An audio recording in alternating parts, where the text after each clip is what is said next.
Hi, it's Lucy, and today I'm going to be doing my 2018 goal reflection and my 2018 bookish stats.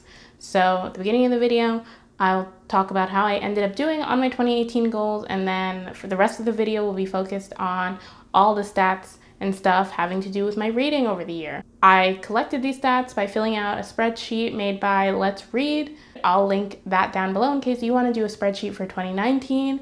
I do a spreadsheet every year. I'll link my previous stats videos down below, and also if you want to hear about my goals for 2019, then I'll link that video down below unless it's not already up, in which case it will be up soon and I'll link it down below.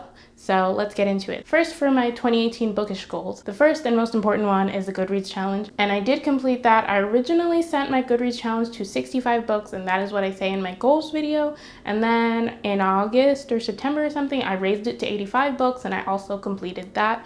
I also had a goal to read 12 out of 24 of the books for the Read Harder challenge put on by Book Riot, and I did complete that. And just to go over that, here are the challenges that I completed and the books that I used to complete them. So first we have a book published posthumously.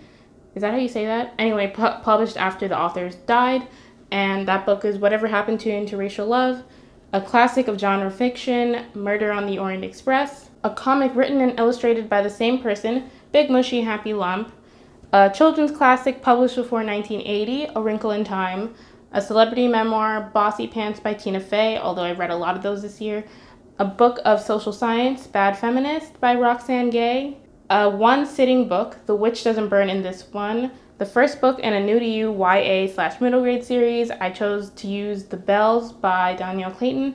A sci-fi novel with a female protagonist by a female author, Binti by Nnedi Okorafor. A comic that isn't published by Marvel, DC, or Image. Adulthood is a Myth. A book with a cover you hate. I chose Into the Water. I just chose a random cover, honestly. That was kind of cheap. I don't hate it, but I don't love it. The last one I did was an essay anthology, which I used Men Explain Things to Me. Another goal completed. I wanted to read 6 classics. I ended up reading none, I think. We'll check back when I do the reading stats, but I'm pretty sure the answer is none. So there's that. And I defined a classic as a book that was published before 1950. I wanted to reread 6 books, and I ended up rereading 3, so half. So not the greatest, not the best. I wanted to make less videos in 2018. I wanted to push my uploading down from 6 to 8 videos a month to more like 4 to 6, and I did accomplish that except for the month of December, I guess, because I did start doing the 12 days of LucieReads, even though I didn't quite finish it. I am still doing it, like this video is part of the 12 days of LucieReads, but it's just not every day because I couldn't handle it. My last goal was to stick to my book buying ban/budget, and I failed terribly at it. Yeah, you can check out my 2 book hauls for the year to see how I was doing on them, but I didn't do well. So that's how I did on my reading goals for 2018. I didn't do terribly, but I also didn't do super great, I think. So yeah, it is what it is. So now let's get into my bookish stats. Yeah, I'm just gonna do this how I always do the video. I'm just gonna read off a bunch of statistics. I'll have graphs either next to me or literally over my face. I'm not sure how it'll fit when I'm editing, but we'll see. First, let's talk about acquisitions, the books that I bought during the year. So this year I actually kept track of the books that I was buying due to my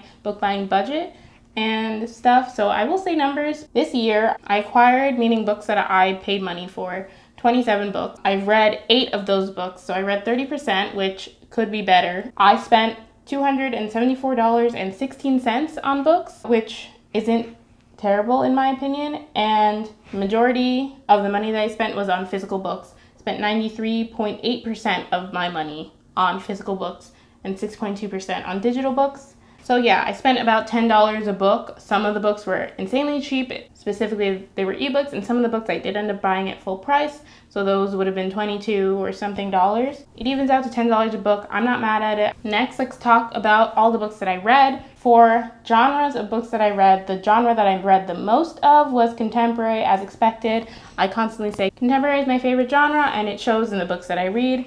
25% of the books that I read were contemporary. The second most read genre was fantasy at 16%, and third most read was actually nonfiction, which is surprising to me, but not that surprising considering I've been reading more self-help, especially during the latter half of the year. And then sci-fi is 11%. I didn't realize I had split up nonfiction and self-help until just now, so I don't even know what nonfiction that I read. I also have a separate category for memoir that you can see on this chart.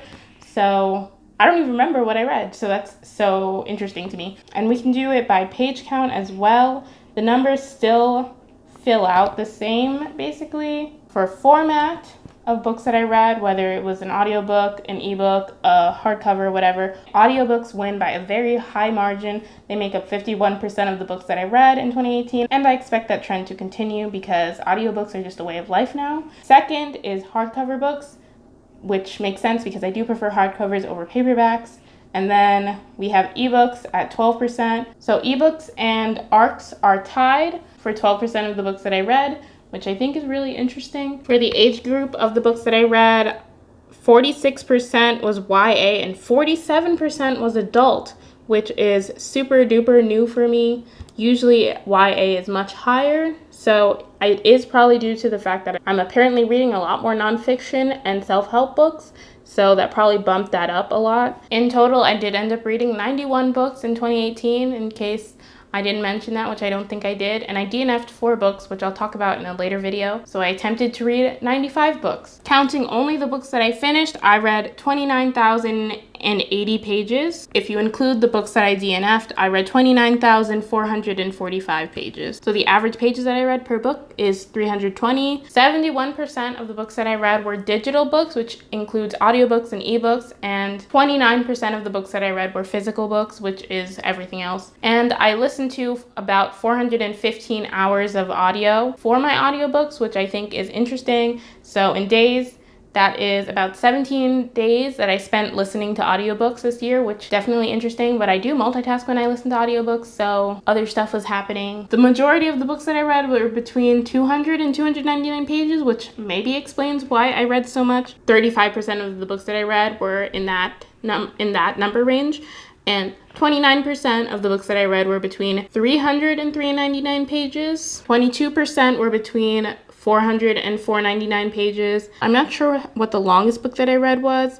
I'll put it on the screen, I think. The majority of the books that I read were published between 2010 and 2017, and 57% of the books that I read were published in those years. Actually, 30% of the books that I read were published in 2018, so that is a lot of new releases. It is 27 books that I read were new releases. There were a couple that were published before 2010, but like I said, the majority were between 2010 and 2018. I don't know what that says. I don't know if I want to try and read more, even further backlist, because I consider 2010 to be backlist now. It was almost 10 years ago. That's interesting. And also, according to my chart, I did read one classic. There was a book published in 1930. I think it might have been the Agatha Christie. My highest reading month for books per month was July, and I read 13 books in July, which is 14% of the books that I read. And that still works for pages. I read 3,700 pages in July, which is way more than any other. My second highest reading month was August, and I read 12% of the books that I read, which is 11 books. And I don't know, that's so interesting to me because that is literally right when I started my new job. I was traveling a lot then to get here, like to move and stuff, and for like orientation and stuff, so that might have helped. But yeah, that's really interesting to me. So on average, I read 7.6 books a month, but there's kind of a difference or a shift higher once I finished school. So while I was still in school, the average was 5 or 6 books a month, and then one month I read 7. And then once I have settled into like adult life or whatever, the average is 8 books if I discount July and August. Overall, throughout 2018, on average, I read 80 pages a day. Obviously, there were some days where I didn't read at all, and some days where I read like 200, 300 pages. So that's where that comes from. And so it took me on average 4 days a book. The majority of the books that I read were novels, which is once again to be expected. And the majority of the books that I read were standalones, which is again is to be expected because I do prefer standalones over series. So 70% of the books that I was reading were standalones. I started 11 series this year, which is really great, you know. Not really that great. And I finished 5 series. And lastly, for the books, we have my average star rating was 3.79. The majority of the books that I read got 4 stars, which is where it should be. The second majority got 3.5 stars. 40 books that I read got 4 stars. 33 got 3.5 stars. 4 got 5 stars, and 5 got 4.5 stars. And lastly, let's talk about authors and the protagonists of the books. The majority of the books that I read had a female protagonist, which is not really on purpose, but is not something that I am working on at the moment, or probably will ever work on. I'm comfortable having the majority of my protagonists being female, because outside of BookTube, that is an outlier to be reading majority female protagonists, and the genders of the authors that I'm reading reflect that as well, which I think is especially interesting, because I used to think that I was reading so many female authors because I read majority YA, but this year I did not read majority YA, and still 70% of the authors that I read were female, 22% were male, 8% were both, so it was co-written. I do keep track of the race/ethnicity of the authors that I'm reading due to the fact that I do want to be aware. So 20 of the books that I read were written by Black authors, 59 were written by white authors, 4 were written by East Asian authors, 2 were written by South Asian authors, and 2 were written by Latinx authors. These numbers don't account for anthologies, because I did it based on who the first name on the anthology was, who it was edited by, or curated it to make it easier for myself. The diversity that was featured in my books, 25% of the books that I read did feature racial diversity, and 7% featured LGBTQIA plus characters. 3 of them featured characters with a mental illness. 3 of them also featured characters with a disability. 13 of them had some combination of any of those.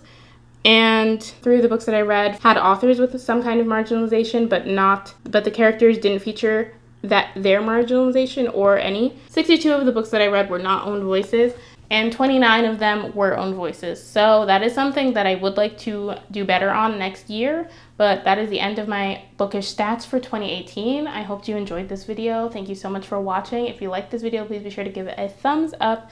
If you have any opinions about any of the things that I shared with you guys, anything could be about my goals that I had in 2018, it could be about any of the statistics that I mentioned, leave me a comment down below. And if you haven't already, please be sure to subscribe to my channel, because I make more videos where I talk about books, and hit the notification bell if you so choose to, so you can be notified every time I post a video. Thank you so much for watching. I'll see you in my next video. Bye!